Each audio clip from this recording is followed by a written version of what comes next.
Bonjour, bonsoir, ça dépend de l'heure à laquelle vous nous suivez. Vous êtes bel et bien branchés sur Malimbia officiel. Chers amis, chers compatriotes, si c'est la première fois que vous venez à peine de nous retrouver, nous vous demandons de bien vouloir vous abonner. Abonnez-vous massivement. Abonnez-vous massivement et partagez nos vidéos avec vos prochains, avec vos frères, avec vos amis, pour que ensemble nous puissions quand même partager ce qui se passe au Congo, ce qui se passe dans notre pays, le Congo, pour que nous ne puissions pas être distraits et surtout pour que nous puissions quand même veiller sur ce qui se passe à l'Est, parce que nous sommes agressés par l'ennemi, nous le savons tous très bien. C'est pour cela que nous vous demandons de bien vouloir partager surtout nos informations, parce que c'est ici où vous trouvez des sources, des informations, des sources crédibles, et vous ne serez pas déçus. Chers compatriotes, pour ceux-là qui suivent nos émissions régulièrement, je pense que vous avez été vraiment nourris les dimanches passés, parce que nous avons fait une très belle émission qui se trouve encore dans nos murs. Pour ceux-là qui n'ont pas encore vu ça, je vous demande de bien vouloir aller regarder l'émission que nous avons faite le dimanche 15 septembre 2024 avec notre analyste principal Jacques qui est en France. Je pense que l'émission a été accueillie beaucoup. J'ai eu beaucoup de commentaires et les gens ont appelé de partout et ils veulent à ce qu'ils puissent rentrer encore pour nous donner un peu des informations sur ce qui se passe dans notre pays. Chers amis, comme je voulais vous dire, Félix Tshisekedi vient à peine d'arriver à New York. Il vient à peine d'arriver à New York. L'actualité va basculer de l'autre côté. On va parler de ce qui va se passer à New York. Cette fois-ci, je pense que Félix Tshisekedi aura un discours dur de son nom et les Occidentaux plutôt vont nous respecter. Je pense que nous allons tourner la page du Rwanda avec les discours que Félix Tshisekedi, notre président, va prononcer au Rwanda. Soyez toujours branchés et nous allons revenir dans cette émission toujours encore avec beaucoup plus de précision et l'analyse de notre cher compatriote Jacques qui nous fait souvent de bonnes analyses que tout le monde apprécie et on va revenir sur ça. L'actualité est aussi dominée sur les retours triomphants de Constant Mutamba. Comme vous le savez tous, Constant Mutamba était empoisonné, il était parti à l'étranger pour se faire soigner. Dieu merci, il est rentré, il est en bonne santé. Il a fait un discours devant son staff qui était venu nombreux pour l'accueillir et chanter pour lui. Il est très bien portant. Il est en forme. Il a dit qu'il va continuer avec sa mission que le président de la République lui a léguée jusqu'à la fin. Espérons et nous le souhaitons vraiment plein succès parce que nous savons que jusque-là, c'est l'unique ministre dans ce gouvernement souminois qui s'est fait sentir. Les autres là, bon, on ne sait pas ce qu'ils sont en train de faire. C'est l'avenir nous donnera raison. Ce sont les mêmes gens là qui plus tard, vous allez même voir dans le prochain gouvernement, ils vont encore se retrouver. C'est ce qui se passe au pays. Mais sachez que les Congolais n'est pas distrait. On n'est pas distrait. On vous regarde et on vous attend au tournant. Ça, vraiment, c'est sûr et certain. Chers amis, je n'ai pas beaucoup à vous dire cet après-midi. Je suis tombé sur une petite vidéo au moment où le président est en train de faire des exploits, est en train de faire des grandes choses de l'autre côté. Mais dans son fief, dans sa province natale, dans sa province, comme on l'a toujours dit, dans sa base, il y a encore des murmures. Les gens murmurent. Ils disent que jusque-là, ils ne se sont pas encore retrouvés. Ils sont complètement déçus par ce que le président est en train de faire. Est-ce que c'est la faute du président ou bien c'est la faute de ses collaborateurs. Mais qui nomme ses collaborateurs? Bien sûr, c'est lui-même le président de la République. Nous savons que c'est le deuxième mandat du président Félix Tshisekedi. Est-ce que Tshisekedi va vraiment sauver l'honneur de ces noms que nous connaissons tous, les noms de Tshisekedi, en faisant quand même quelque chose pendant ces 3 années qui nous restent pour sauver l'honneur de son papa? Ça, c'est une question que nous nous posons tous. Chers amis, je vais vous mettre d'abord cette petite vidéo de nos compatriotes qui sont au Kasaï. Ils réclament quelque chose au président de la République. Si cette vidéo va vraiment arriver aux oreilles du président de la République, nous lui demandons, Son Excellence, la base vous réclame. La base vous réclame. Les gens qui sont aux alentours de vous, peut-être ils ne vous disent pas la vérité. Il y a beaucoup de réalités que vous ignorez. La base vous réclame. Chers amis, écoutons ensemble cette vidéo et puis on va revenir. Les intervenants de tout à l'heure fait partie, bien entendu, cette question importante. Dois-je ici rappeler que la route Kanankalamambouji, comme ont évoqué les intervenants de tout à l'heure, fait partie, bien entendu, des attentes principales qui ont été présentées à ces régimes. Et donc, dans toutes ces interventions, vous sentez qu'on tente de dédouaner les uns et accuser les autres. La vérité autour de tout ça, c'est reconnaître aussi d'une certaine manière qu'il y a eu absence réelle de la volonté au niveau national. Parce que le président de la République est fils de la région. Parce que quand j'ai suivi Albert qui vous dire, par exemple, que est-ce que nous sentons l'importance de saisir cette opportunité? Non, comment est-ce que nous saisissons l'opportunité? C'est celui qui est en chef, qui représente, bien entendu, non seulement la communauté, mais la RDC, qui doit comprendre quelles sont les priorités de cette région. Le mandat est passé, cher ami. Le premier mandat de Félix Tshisekedi est passé. Rien, en termes d'attente, le présenté n'a été rencontré. Et donc, pour revenir sur cette question de la route, il faut aussi noter, quelqu'un a dit, quelqu'un de très intelligent a dit, la route du développement, c'est le développement de la route. Et donc, cette route aurait pu être réalisée si jamais on avait vraiment concentré les moyens et les énergies nécessaires. Et le président de la République, c'est lui le premier qui nous a roulé. Dois-je le rappeler? Parce que si on se voile le passe, si on ne le prend pas...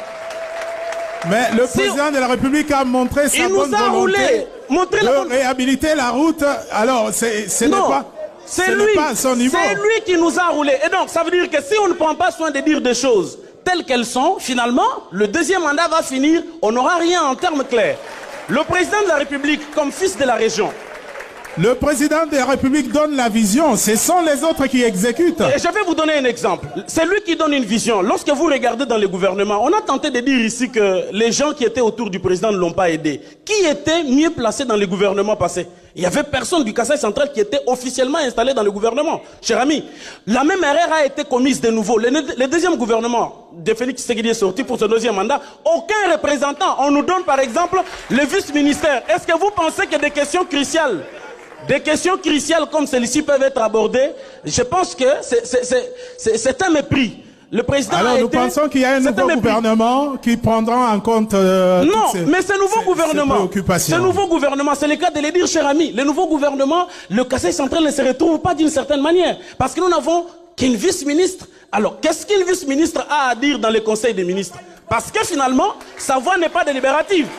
Qu'est-ce qu'une vice-ministre va dire? Dans toute une province comme celle-ci, on comprend que nous sommes victimes de la mauvaise foi et nous sommes victimes effectivement du mépris de notre propre frère Félix Tshisekedi. Et ça, c'est le cas de le dire. On nous a déjà dit qu'il y a des solutions en vue avec la renégociation des contrats chinois. Merci beaucoup. Alors, on va prendre les 2 dernières questions avant de clôturer ces échanges sur la route Kananga-Kalambambouji. On m'a fait signe qu'il n'y a aucune femme qui a parlé jusque-là, depuis le début. Bon, ok, merci beaucoup. Je ne sais pas s'il y a des dames qui vont s'exprimer. Voilà, Tati, il y a une dame là-bas, on pourra peut-être terminer avec elle. Oui, bonjour. Bonjour, merci. C'est Bapon, je suis un jeune entrepreneur dans la province du Kasaï central. Dans cette assemblée, je suis le dernier usager de la route Kamoisha-Kananga. Je suis arrivé hier à 22h. Ok. Dans quel état se trouve la route? Les travaux évoluent bien? Ça n'évolue pas bien.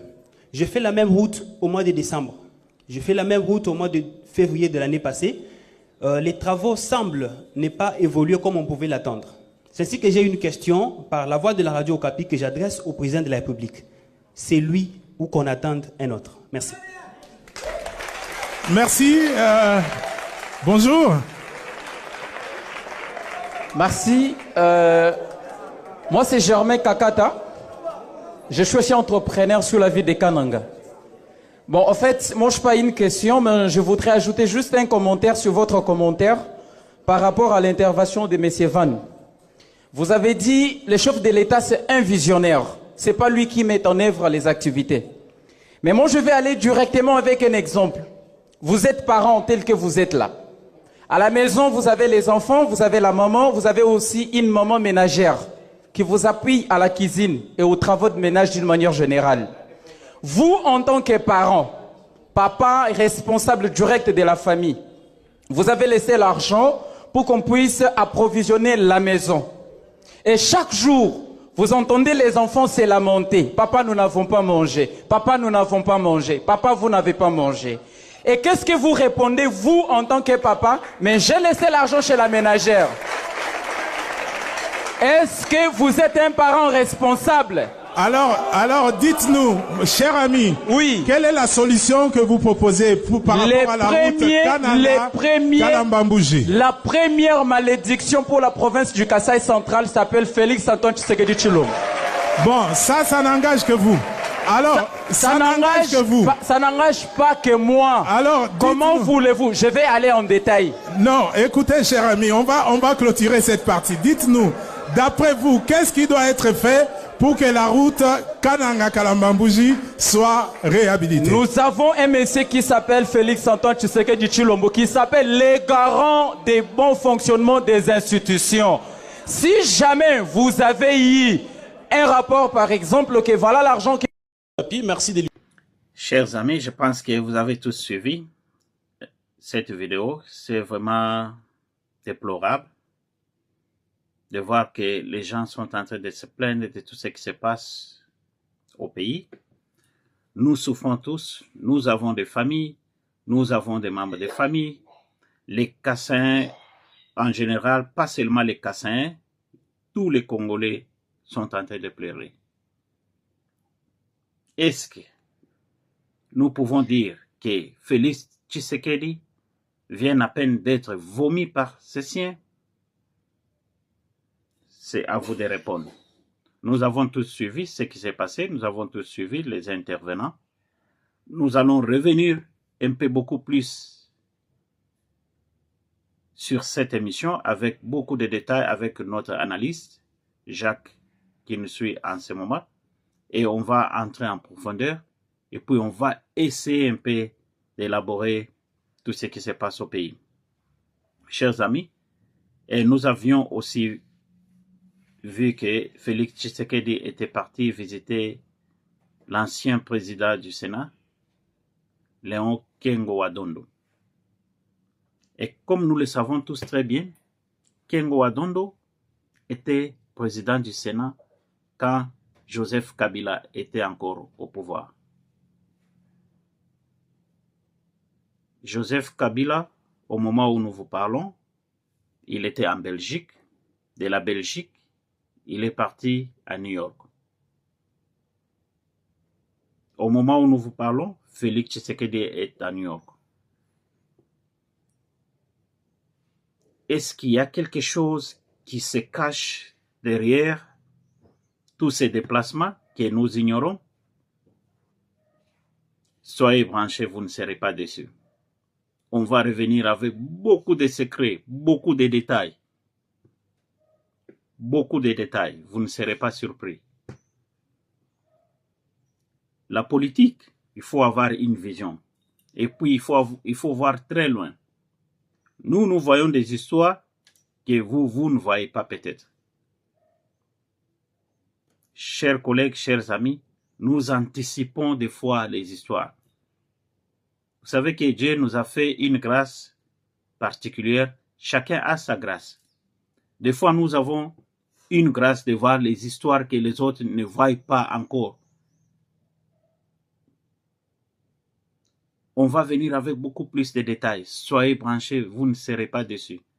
Soyez branchés. surtout abonnez-vous. Abonnez-vous massivement et cliquez à la cloche pour ne pas manquer de nos vidéos parce que avec notre prochaine vidéo, on va vous donner tous les détails et puis l'analyse sera très, très, très profonde. Merci beaucoup. Je n'ai pas beaucoup à vous dire pour le moment. Voyons voir ce qui va se passer à New York et on se retrouve d'ici là. Merci beaucoup. Ciao. Bye bye.